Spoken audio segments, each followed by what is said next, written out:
coming in, and that is that, and I have a visual actually of US Army soldiers moving in from the 1st Air Cavalry Brigade, ladies and gentlemen. Can I put up the picture on surface? This is a very important development. I'm breaking this now. That US Army soldiers from the 1st Air Cavalry Brigade have moved MH-64 Apaches, AH-64 Apaches and UH-60 Black Hawk helicopters, armed helicopters from Greece to Poland in support of NATO allies and partners. This is an official statement from the US Department of Defense. This is getting extremely complicated, ladies and gentlemen. If this does not de-escalate soon, the world was going to be in trouble. The world is going to be in trouble. Britain is sending F-25s, and we've seen all these UH-60 Black Hawks and AH-64 Apaches from America all move into position to defend NATO if required. This is getting very complicated, very, very complicated. This has to stop soon. And ladies and gentlemen, no other channel comes close to global coverage that Republic has brought you from Ukraine and five nations in Eastern Europe, from central Donetsk to the Donbass region to Kiev and countries bordering Ukraine. We are way ahead today of even all the global channels. Let me bring you their reports, and then I have more breaking news with our reporters.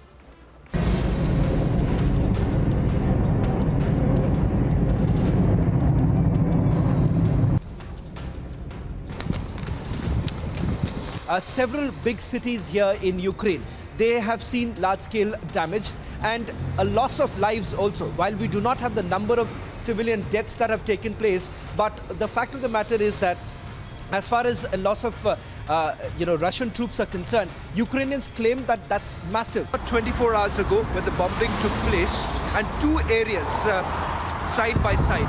One was Vinnytsia, which is a place which we would be going in a short while from now.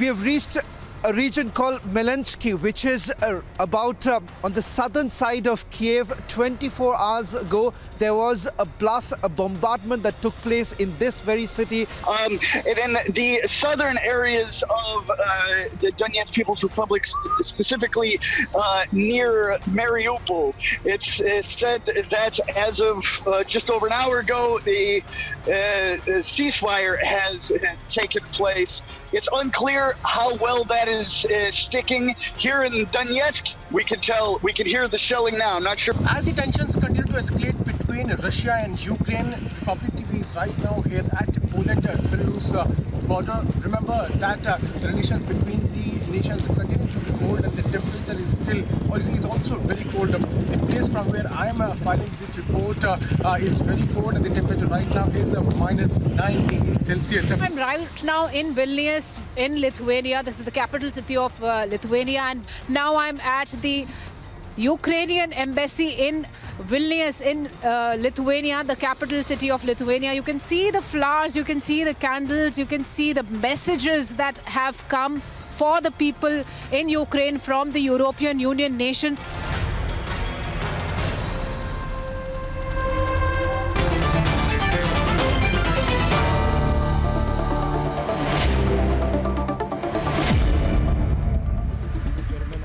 Live coverage from different locations.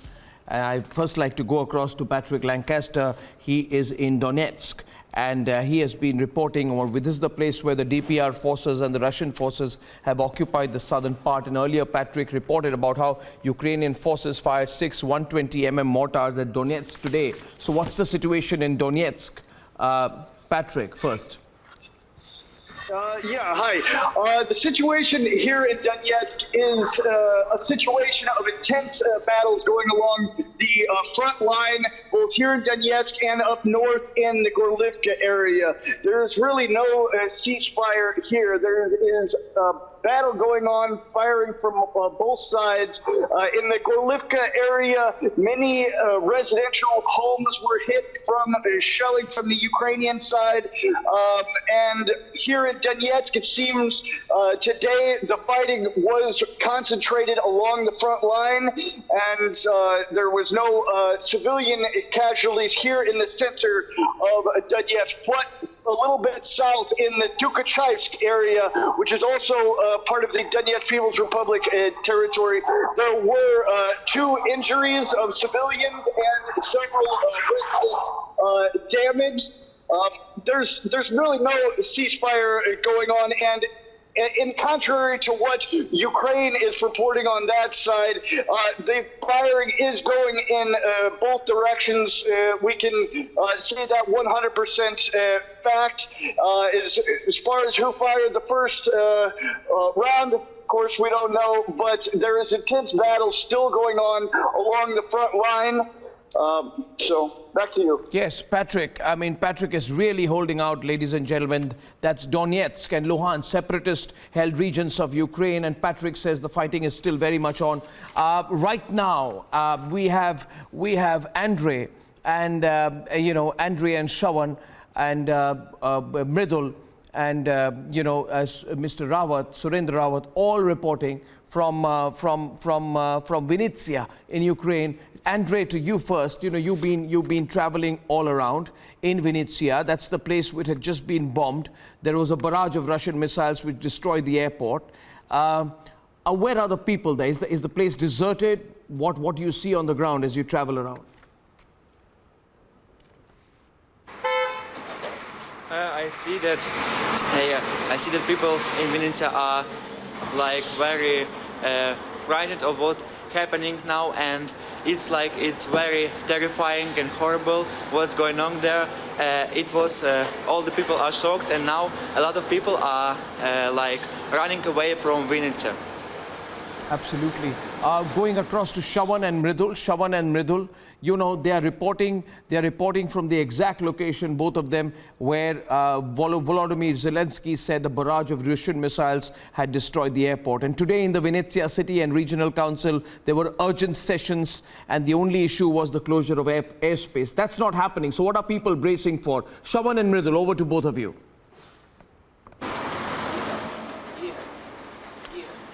Well, in fact, Arnab, if I can take that question, just describing what we have witnessed over the last few hours. We've traveled roughly about 1,000 kilometers today. We started with Melensky. That's the place where we were told that 2 areas were bombed.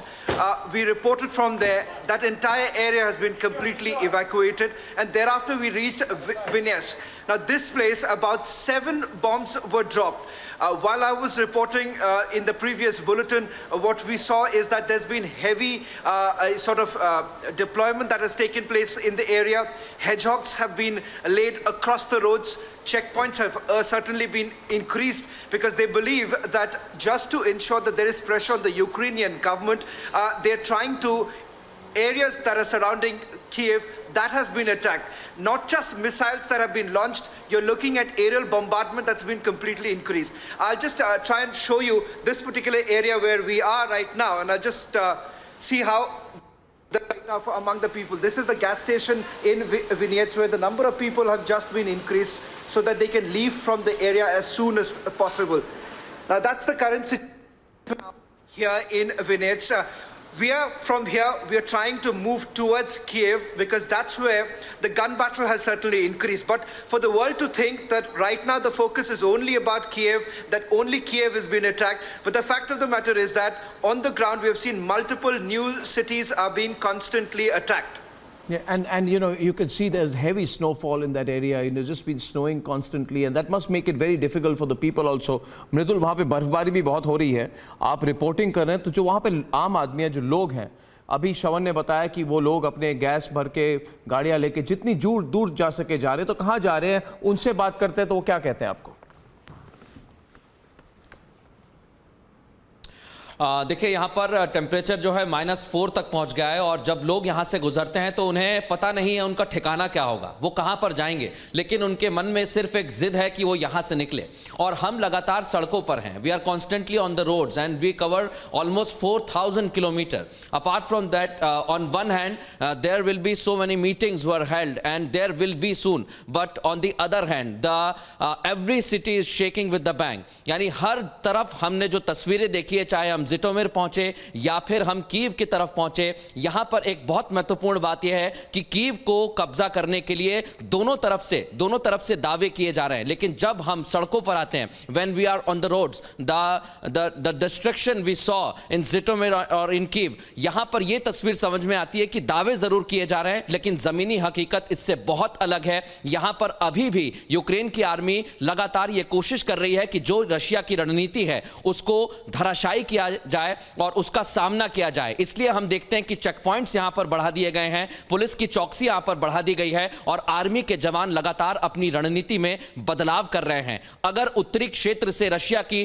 Troops यानी Russia की सेना घुसने की कोशिश करती है तो उन्हें वहां पर रोका जाएगा और साउथ ईस्टर्न पार्ट से भी अगर वो दाखिल होने की कोशिश करते हैं तो वहां पर भी उन्हें रोकने की पूरी तैयारी की जा रही है। यानी जमीनी हकीकत बहुत इतर है। लगातार बातचीत चल रही है, बातचीत के बाद क्या रास्ता निकलेगा वो एक अलग बात है, लेकिन हां लगातार यहां पर डिस्ट्रक्शन हो रहा है, बम्बार्डिंग हो रही है, एक्सप्लोजन बहुत ज्यादा हो रहे हैं और कीव और खार्किव का इलाका अभी रशिया के निशाने पर है। And finally, ladies and gentlemen, from Lublin in Poland, she was reporting from Lithuania yesterday, where there were talks with Blinken, and he was there. Shivani's been reporting on what's happening in the NATO nations, and Poland has opened up its borders to Ukraine, and so far more than 1 million citizens of Ukraine have sought refuge there. So what's the situation in Poland? And we saw Kamala Harris visiting. She's going to be visiting Eastern Europe on 9th of March. Is NATO getting more directly involved now?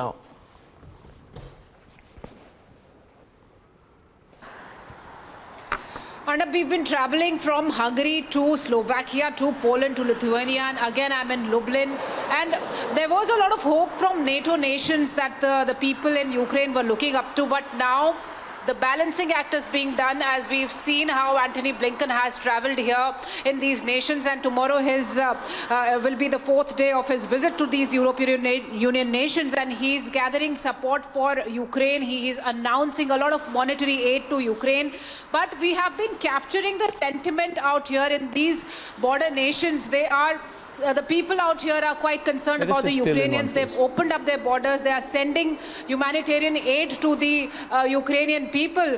But there is a lot of hope from the NATO nations, and NATO is now, I think, trying to show at least that it is gearing up with a lot of equipment in terms of the aircrafts that have been announced by America to be given to Ukraine in this war. So now, after these visits, and when Kamala Harris will also be visiting, we'll have to see. And as we talk, Arnab, the third round of talks between Russia and Ukraine are underway. So what would be the outcome? Will these talks bring a breakthrough? Will NATO get directly involved? We'll have to see. But certainly there is anxiety, there is uncertainty in these areas. Well, it has to, and if it doesn't, then it's terrible news for the entire world. Time is running out, ladies and gentlemen. Time for provocation, inciting, looking short-term is terrible. We need to look long-term now. There needs to be a compromise very, very soon. I thank everyone, Patrick, Andre, Mridul, Shivani and Shawan, of course, for joining me. And ladies and gentlemen, remember, we are getting you 24/7 coverage of what's happening. Europe is looking a little bit divided. Will things change tomorrow? My reporters on the ground will get you the exact picture, and I shall see you tomorrow, same time. Stay tuned to Republic. Good night. Goodbye.